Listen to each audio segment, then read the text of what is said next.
Can I just start with the mics? Hello, good afternoon, Mr. Puri. This is Devokesh from Anandbazar Potrika from Calcutta. So, first congratulations for reaching this E10 in India. But sir, it was reported and also heard that E10 is not fully available, not all, but main cities or say tier 1 cities in the country.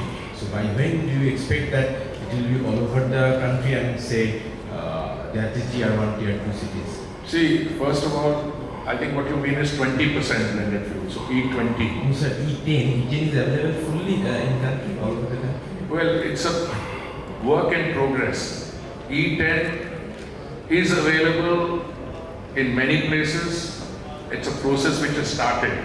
You see, we are trying to go from 1.4% to 20%. So insofar as E20 is concerned, we will have the rollout of E20 very soon, which was targeted for April. Insofar as E10 is concerned, how many places? No, I know that. But you see, I want to check with my colleague Indian Oil, E10 may not be available in 100% of the places. Not possible. Yeah, no, it's not, but then the number of places not available will be few and far between. But as I said, it's a gradual process. We are now taking it to E20. 3 months before schedule. It was earlier scheduled for April of 2023. We are doing it now several months in advance. And as it is, even the 10% blending, we did 5 months in advance. And as I was saying during the few remarks I made, that I went through the HPCL stall, and they were proudly proclaiming that they're the first to do 12%. So they've already gone beyond 10%. So I was joking with my other OMC colleagues, give them some competition.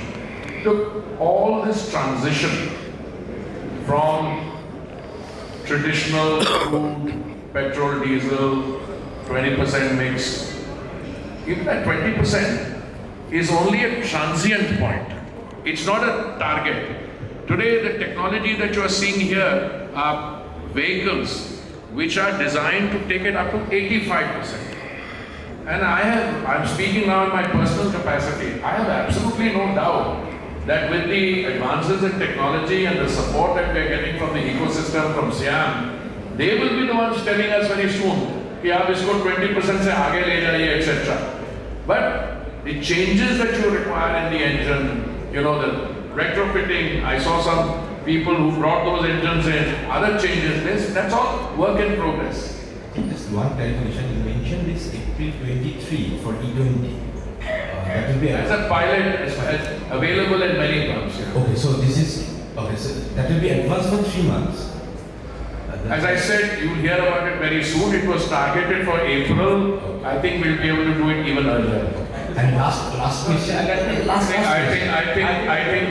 think you've had your say.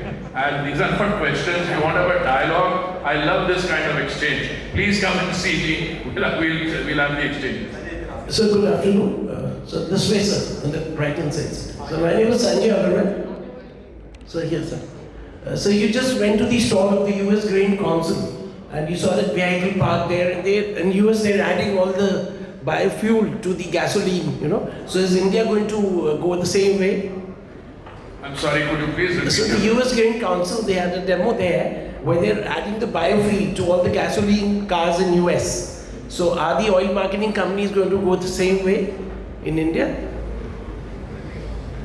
Yeah, absolutely. I mean, you see, I also made another comment. I've had the privilege of serving in the United States, including serving in Brazil. So I watched the blending story in both the countries. For a variety of reasons, in the United States, they were making ethanol from maize for many, many years. But the vehicular traffic shift to blending, etc., was a little slower than elsewhere. We were late. We are arriving very late on the scene. As I said, we tried before 2014 to be able to do it. We just didn't produce enough ethanol. Today, we are trying to catch up. So we will learn with the best experience available from the United States, from Brazil, and whilst I'm at it, I have had the occasion to say that as part of our G20 presidency, we will be opening an international biofuels alliance for signature during the course of this year. What does that mean? I mean, the things that were said to me in 2006 in Brazil by Unica, they said if India joins the United States and Brazil, you know, we could have biofuel as a traded commodity. My friend Bento and I have had this discussion many times. Now, it doesn't mean that every country has to join. What it does mean is that countries may wish to participate in that. You have the example of the International Solar Alliance. They are not entirely analogous. What will happen is you can share best practices, you can learn from experience, and if you want to participate in developing biofuels, I'm sure technical assistance would be forthcoming not only from Unica and the Grain Council of the United States, but even Indian companies. And as I said, I was so proud when one exhibitor told me that they are selling their ethanol plants all over Latin America. And for me, that's a great matter of satisfaction. So I think in a world that is going to be dependent on energy and clean energy, this is a very good contribution. I think we are reaching now a point of consolidation. What example we follow, what we do is ultimately you follow your own model. You know, in the case of Brazil, for instance, they have been they are very fortunate that they don't have any water problem. They have 3 times our land area, 1/6 our population, and 23% of the world's arable resources, land.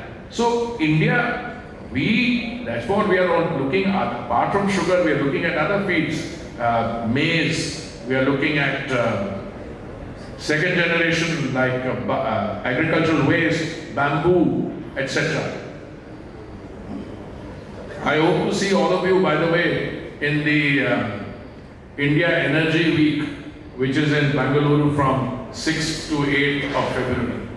Because apart from the automobile sector, you will also have an even larger, I think some 7,000 of the global top entities that deal with the energy sector will be exhibiting there, and there will be very good conversations around that. Thank you, sir. Hi sir, I'm Ahmed from News Nation. I have a little query about green energy. Ethanol blending 20% freeze, right? But अभी सबसे बड़ा सवाल ये है कि आम जनता तक इस तरह की टेक्नोलॉजी कैसे पहुंचेगी?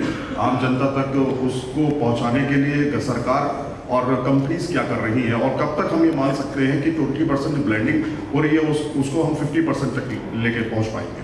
देखिए, आम जनता तक तो मैं समझता हूँ ये जो नैरेटिव है पहुंच चुका है। मैं आपको उदाहरण देता हूँ, जो हमारी वेहिकुलर ट्रैफिक है सड़कों पे, जो 2 व्हीलर्स और 3 व्हीलर्स चलते हैं, what percentage of that would be on batteries replaceable? 60-70%?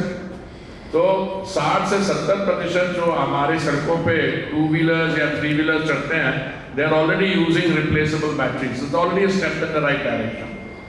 दूसरा, देखिए, आप आम आदमी को और हमारे कंज्यूमर की मैच्योरिटी लेवल को कभी क्वेश्चन नहीं करिए। मैं बताता हूं, ये पुश वहीं से आता है। अगर ये कहां से आती है एनवायरमेंटल कॉन्शियसनेस? कई प्रेशर्स हैं which operate simultaneously. Energy security, आम आदमी, you must ensure that they get petrol, diesel, whatever fuel they are using, domestic cylinders for cooking gas. महामारी के दौरान और बाकी भी जब हमारे को समस्याओं का सामना करना पड़ा, कोई भी भारत का ऐसा हिस्सा नहीं था जिसमें हमारे ऑयल कंपनीज के हमारे साथियों ने अपने कंधे पे उठा के वो सिलेंडर ना पहुंचाया हो। दूसरा, ग्रीन एनर्जी, आपकी यहाँ मौजूद होना and the conversation which we are having, I think the message that we are at an advanced stage of E20 blending and availability at the petrol pump that message is going very fast. So I have no doubt. You know, हमारे एक दिन में petrol station में कितने लोग जाते हैं? 6 करोड़ जाते हैं ना? That's 60 million. 60 million people go to the petrol station every day. The work of SIAM, Society of Indian Automobile Manufacturers, the work of the efforts being made by the manufacturers of two-wheelers, three-wheelers, those who are making cars. Just now I saw a small car.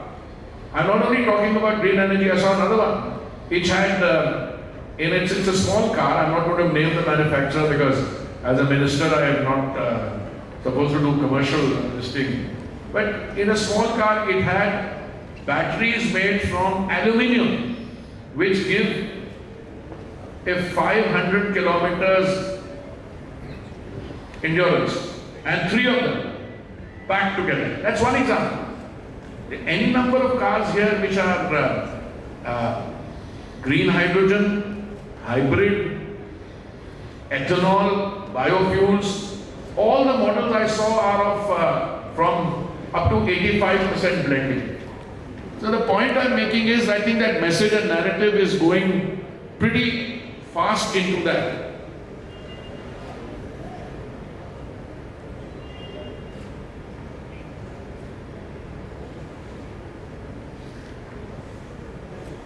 Now, I just wanted to come back to a point which was implied. E10 will be all over the country, as I said. If there are some short points, there's no issue. I mean, it's maybe a 1 or 2 point. E20 or 20% blending, we have brought that 20% blending target from 2030 to 24, 25. I say 24, 25, but I know my colleagues, they'll make it happen by 24. Now, I'm not making a commitment, so if anybody is going to hold me to this, let's say 20, 24, 25. Therefore, we have to take it from the pilot stage to the actual all over the country by 24, 25. We advanced, it's already, as Mr. Agarwal is telling me, we've already advanced it by 5 years. So we're already 5 years ahead of the thing. And how much do I save? When I looked at the prices on E10 and the prevailing international prices meant that I means the country saved 41,000 crores on the import bill. 41,000 crores would be 3.5 billion?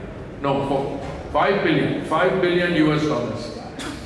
But more important than the 5 billion US dollars we saved because of the E10 blending, we also were able to pay our farmers 40,000 crores or 41,000 crores, $5 billion.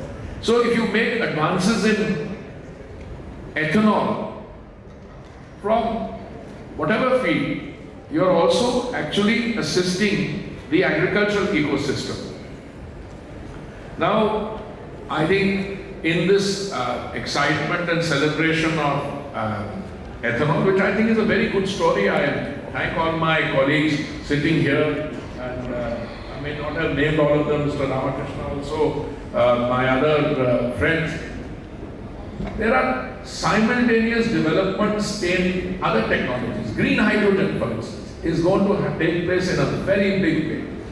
I am scheduled to talk to the US Energy Secretary later this evening, and one of the points she made when I first made contact soon after I was associated with this ministry, she said, Minister, we must have 1 for 1 for 1.